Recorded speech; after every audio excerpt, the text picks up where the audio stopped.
Ya, pelajaran kita hari ini mengenai mengenal Roh Kudus, bab 6 halaman 42.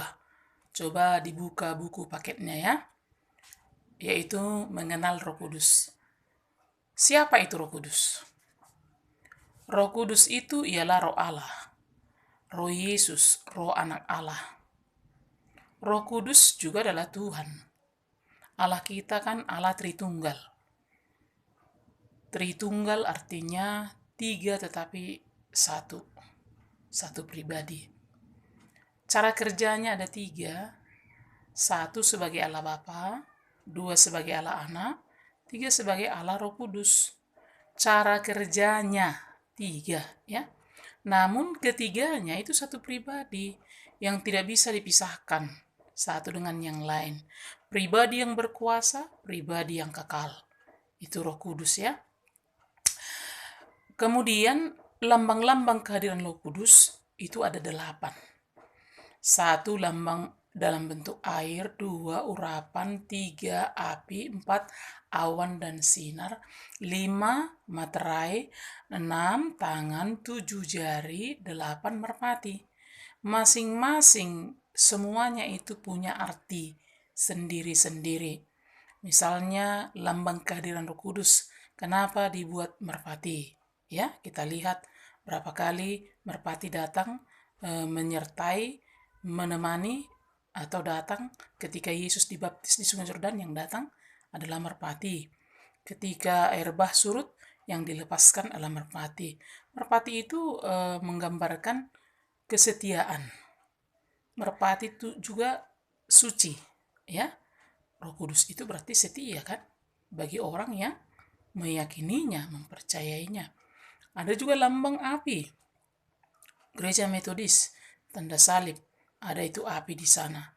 Api itu kenapa?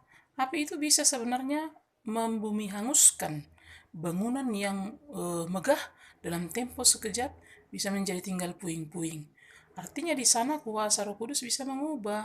Sekeras apapun hati seseorang bisa diubahkannya dalam tempo sekejap. Misalnya Saulus berubah menjadi Paulus. Jadi masing-masing tadi benda-benda itu ada artinya ya. Kedelapan lambang itu ada artinya masing-masing. Itu lambang kehadiran Roh Kudus yang kita lihat di dalam Alkitab. Berikutnya, kita mau jelaskan mengenai Roh Kudus mulai dari Perjanjian Lama. Baik, dalam Alkitab atau menurut Perjanjian Lama, Roh Kudus itu adalah ruah, R-U-A-H, artinya di sana angin, napas, angin Allah, napas Allah. Itu di Kejadian 2 ayat 7 ada. Sebenarnya Roh Kudus sebelum segala sesuatu diciptakan itu sudah ada, tapi dalam Perjanjian Lama bukan Roh Kudus disebut, Roh Allah, ya. Roh Allah melayang-layang di atas permukaan air. Kan sebelum penciptaan itulah Kejadian 1 ayat 2. Lalu kemudian setelah penciptaan, Roh Allah juga ada di dalam semua pekerjaan Allah. Mulai dari menciptakan alam dan segala isinya. Seperti misalnya, dimulailah menciptakan apa? Manusia pertama. Setelah diciptakan manusia pertama, Roh Allah menghembuskan napas kehidupan ke dalam diri manusia. Itu di Kejadian 2:7. Selanjutnya juga Roh Allah memberi kehidupan kepada makhluk-makhluk ciptaan Allah yang lain, ya. Roh Allah juga berperan aktif menyampaikan kehendak, menyampaikan perintah Allah kepada umatnya. Roh Allah juga mengajarkan Taurat kepada bangsa Israel ketika mereka di tengah padang gurun selama 40 tahun mereka dalam perjalanan. Musa menerima hukum Taurat di Gunung Sinai atas tuntunan Roh Allah. Roh Allah juga menguasai umat Allah sehingga mereka dapat memuji-muji Allah dengan nyanyian, dengan alat musik. Dan Roh Allah juga menyampaikan kehendaknya kepada siapa? Raja Daud. Roh Allah juga menuntun para pemimpin orang Israel. Siapa misalnya? Musa dengan 70 orang yang diangkat pemimpin membantu si Musa. Itu dituntun. Yang menuntun mereka adalah Roh Allah. Kemudian Roh Allah juga memperlengkapi orang-orang khusus untuk tugas khusus. Seperti misalnya si Yusuf. Yusuf melakukan tugas khusus penting di istana Firaun.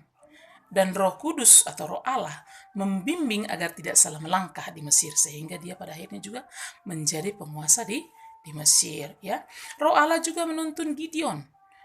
Gideon dapat melaksanakan apa yang dikehendaki oleh Allah. Dia memenangkan perang besar kepada orang Amalek dan orang Midian. Itu misalnya ya, Roh Allah memperlengkapi orang-orang khusus untuk tugas khusus ya. Sebaliknya, jika Roh Allah ditolak, dia akan mendapat akibat. Contoh misalnya, Raja Saul. Semula Roh Allah menyertai Raja Saul. Raja Saul raja pertama yang dipilih oleh bangsa Israel dan diurapi oleh Samuel. Roh Allah ada padanya pertama kali. Sehingga pertama kali dia mendapatkan kemenangan ketika dalam peperangan dengan bangsa lain. Tetapi apa yang menjadi masalah? Setelah pergi dia ke Endor untuk minta tolong kepada siapa? Kepada dukun. Saul meninggalkan Allah sehingga Roh Allah tidak bersamanya lagi. Sejak saat itulah Samuel bertindak sesuai dengan perintah Allah. Allah memerintahkan Samuel untuk mengurapi Daud. Pada saat itu Daudlah yang menggantikan Raja Saul. Setelah Raja Saul meninggalkan Roh Allah, sejak saat itu dia uring-uringan, bahkan dia pada akhirnya mati bunuh diri sendiri. Itulah resiko yang meninggalkan Roh Allah. Jadi dalam perjanjian lama, Roh Allah bekerja dan berkarya di antara manusia. Ia adalah yang berkuasa. Ia adalah yang kekal juga. Itu di perjanjian lama. Kita berangkat ke perjanjian baru. Apa itu Roh Kudus di perjanjian baru? Dalam perjanjian baru, Roh Kudus itu disebut Parakletos. Parakletos di perjanjian baru ya. Lalu kemudian Roh Kudus itu pengganti Tuhan Yesus itu. Secara fisik sudah kembali kepada Bapa di surga. Ya, jadi yang menggantikan di bumi Tuhan Yesus sendiri. Roh Kudus adalah pribadi yang ilahi, memiliki juga perasaan dan pikiran serta keinginan. Itulah sebabnya ada juga dikatakan di dalam Alkitab mengajarkan supaya kita jangan mendukakan hati Roh Kudus, karena tindakan itu bisa melukai perasaan Allah. Ya, Allah yang dalam Roh Kudus itu ada dalam Efesus 4 ayat 30 sampai 32.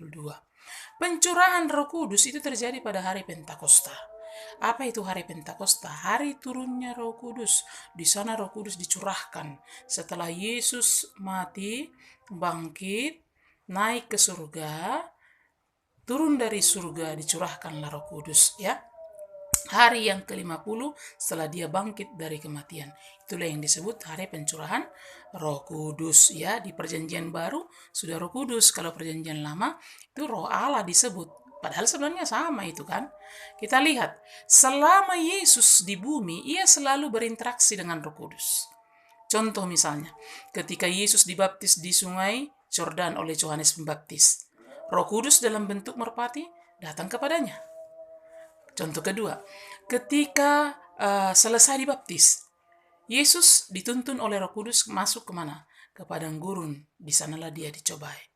Jadi Yesus selalu berinteraksi dengan Roh Kudus ya. Sekarang kita lihat dalam perjanjian baru contoh kehadiran Roh Kudus ya dalam perjanjian baru atau kehadiran Roh Allah. Waktu siapa? Waktu Maria mengandung. Dia mengandung seorang anak laki-laki yang kemudian disebut namanya Immanuel atau Mesias. Pada saat dia mengandung kan, bayangkanlah mengandung, bahkan dia pun masih bertunangan dengan Yusuf.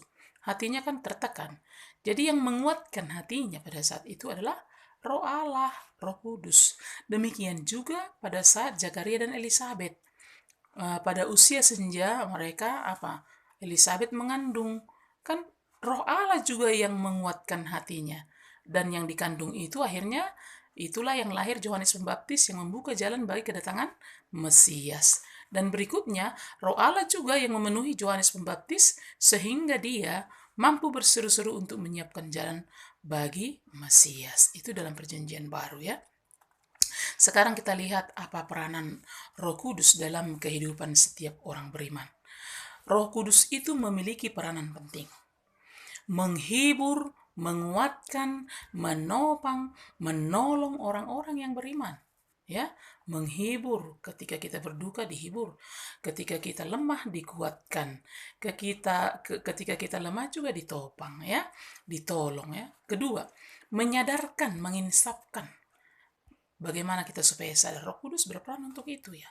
Yang ketiga, memberi orang-orang percaya karunia-karunia. Karunia apa? Karunia yang berguna untuk melayani, untuk membantu tugas pelayanan. Lalu kemudian yang keempat, apa peranan Roh Kudus? Menuntun, mengajar kita untuk memahami kebenaran firman Tuhan. Jadi Roh Kudus juga menuntun kita supaya kita bisa memahami kebenaran firman Tuhan. Membantu kita dalam kelemahan kita dan dalam berdoa. Jadi kalau ada yang sulit-sulit berdoa, Roh Kudus bisa membantu supaya kita itu bisa berdoa. Jadi jangan ditolak kehadiran Roh Kudus. Kemudian memperlengkapi orang-orang percaya untuk menjadi saksi Kristus. Jadi betapa sebenarnya pentingnya, betapa sebenarnya bagusnya kalau kita menerima Roh Kudus. Itu sekedar pelajaran kita tentang Roh Kudus untuk hari